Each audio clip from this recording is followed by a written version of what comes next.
Good evening, everyone. See if I have this right. I'm very honored to be here tonight. It's great to be back at Pacifica Institute, to be among friends and familiar faces as we reaffirm the ties that bind us to each other, and as we renew our dedication and our commitment to countering violent extremism in our community. We really have no more critical task before us than the one that brings us here tonight. With the emergence of groups like ISIL, and with 150-some Americans having traveled abroad to take part in conflicts around the world, the need for our community to come together to combat this problem has never been more apparent than it is today. The U.S. Department of Justice, which I am happy to help lead as a United States Attorney in this district, is deeply engaged in this vital effort across our country.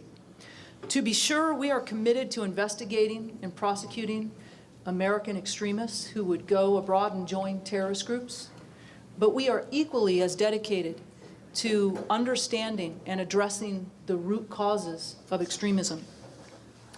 As recently demonstrated in a White House summit called to address the issue of extremism and radicalization, the Department of Justice has engaged in extensive outreach to communities all across the country, and we plan to do much more of that at full speed in the year ahead and into next year.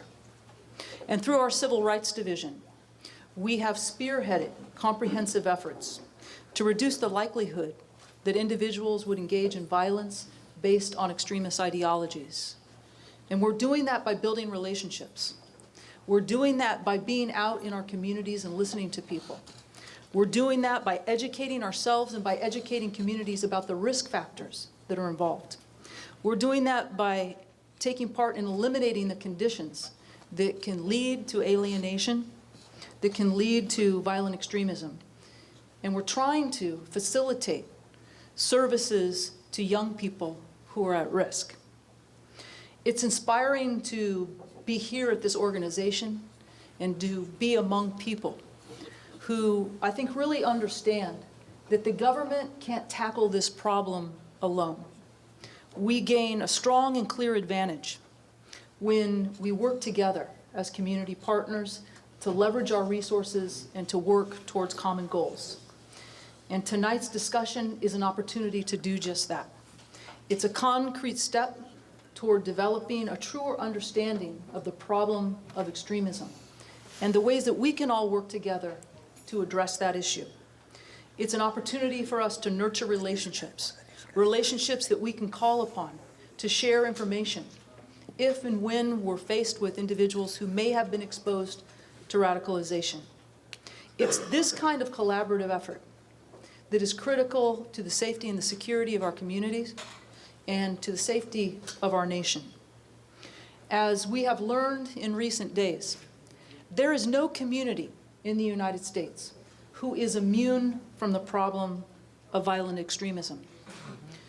In fact, FBI Director James Comey recently confirmed that there are ongoing investigations in all 50 states in the United States. And as Director Comey stated, we have to be aware of the fact. We cannot ignore that militants are putting out a siren song through their slick propaganda, through social media.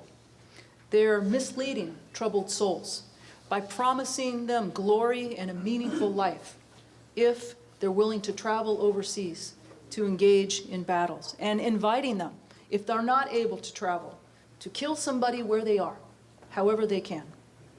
We have to be both innovative and aggressive in countering violent extremism, combating those who would sow intolerance, division, and hate within our borders and across the globe.